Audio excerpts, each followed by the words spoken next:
We are talking about saying there's a certain way of healthcare delivery, that is hospitals in the previous session, and we say they're barefoot doctors or tricorder or disruptive innovation that's completely going to reorder the way primary healthcare is driven.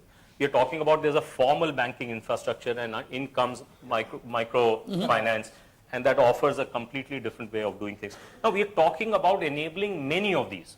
Now none of what you're talking about seems to be connected with this kind of change that we are talking about. So I am kind of where Saurabh is. I'm saying, why are we not being bolder in our imagination in terms of the policy changes that are needed to make that happen? I think the policy change is that the government should just get out of doing so many of these things, because it is spending so much time in doing these things where it could be spending time in doing useful things, right? I mean, government can make standards which can spur more innovation. Government can, for example, look at healthcare, right? We don't have an open data record standard, right? So that, my data is locked in 5 different hospitals. It cannot talk to each other. Now that is a kind of thing which it requires a lot of intellectual capital to make such kind of thing. It requires a lot of expertise. Doesn't require a whole lot of money, but it will invigorate the sector. Right? But tell me one country where government has not played a market maker role in the deployment of something that is meaningful for the large masses of people. So the question that I think we are posing is not that government somehow goes away, because that's not going to happen.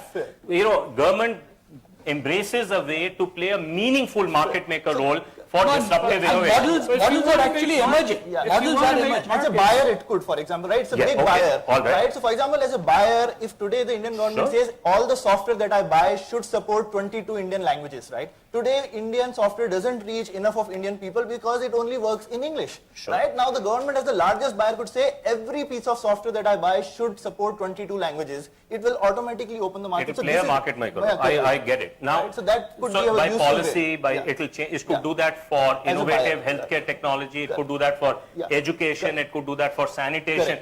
Okay, I think we are going somewhere. Before we come to you, Mark, Vineet, is that something that resonates with you? Because you're closest to this on the ground in some ways, right? If you look at the US venture capital industry, SBIC played the critical catalytic role, which is exactly the discussion I was having at Stanford. Just there are different places. If you go to China, Vietnam, significant amount of government investment is basically driving both the incubation and the venture capital industry. Now, let's look at venture capital in India right now. It's very, very difficult for an Indian to raise an India-focused venture fund right now because we have no exits to show. And if you try to go to, I have actually just made 8 months back, I traveled whole Singapore, Hong Kong, all route, and the first thing people look at you, they say, okay, go ahead and make the presentation, but you will not get the money simply because no Indians have ever given exits. So the question is, the critical question that we are faced with right now is the venture capital is completely unventure capital because it doesn't want to take any risk. So what is happening today, you have a glut of good products, good companies coming in. You are actually looking at mediocre companies, and in mediocre companies, you are giving massive valuations because you are 20 people trying to invest in one company. Essentially, what you are creating is you are creating an almost impossibility for you to exit. That amount of risk capital, instead of government trying to take those decisions. So capability to take decision is outside. Getting in the money is where our challenge lies. Our challenge is really we are not able to get that money which has the appetite and desire to bring about a change in India and wants to play that role. That money is very limited. The commercial capital doesn't want to go and do that kind of stuff. Government can play a role without actually directly being a participant, because the moment they participate, they tell you the following. First, go and raise 80%, I'll give you the 20%. If I had the ability to raise 80%, I'll raise 100%. I don't need your 20%. So if anybody has tried to raise money from SIDBI, this is the argument. First, get an 80%. If they can change their thought process. Vineet, I want to come back to the point that Saurabh was raising, where he's saying, look, government's role in primary healthcare is not going to go away in India, no matter what, right? Is not going to go away in primary education. It's not going to go away in lots of sectors. Right now, their buying in those sectors is basically based on whatever is the cheapest, the L1 process.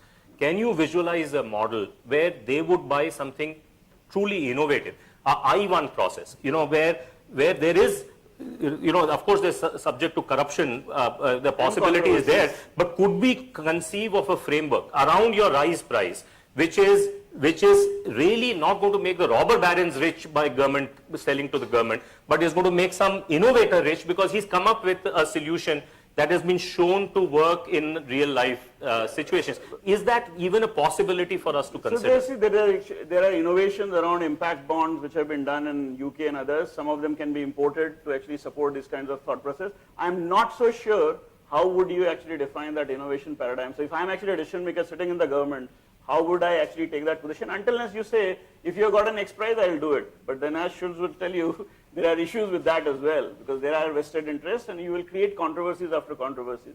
I would not really fall into the trap of saying this is the right way or that is the right way, but there are potential ways in which you can probably drive innovations as a more important way to take decisions rather than the lowest cost price, which again drives mediocrity, and the number of potholes we have in Bombay continues to grow, come what may. And Nandan may kill me for saying this, but despite very noble kind of a goal that was there, despite integrity that was involved in the process, if I understand right, Nandan was still captive to a very L1 type of a process, right?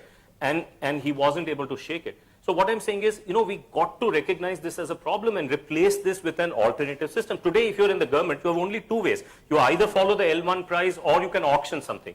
Neither of which is going to create this kind of an innovation environment that we are creating. Are we in a position to borrow either from the West or from other places a third way for the government to enable disruptive innovation ecosystem? Mark, what is your thought on that? I've been in other countries where I'm puzzled by a discussion I hear sometimes. I've heard it here today. The government comes under criticism for half the day as it has today, and then everyone says, and then the government must step in to save us. I don't understand the faith. There's a disconnect. Now, on the other hand, in my country, some of us have said government is always the problem. That's not true either.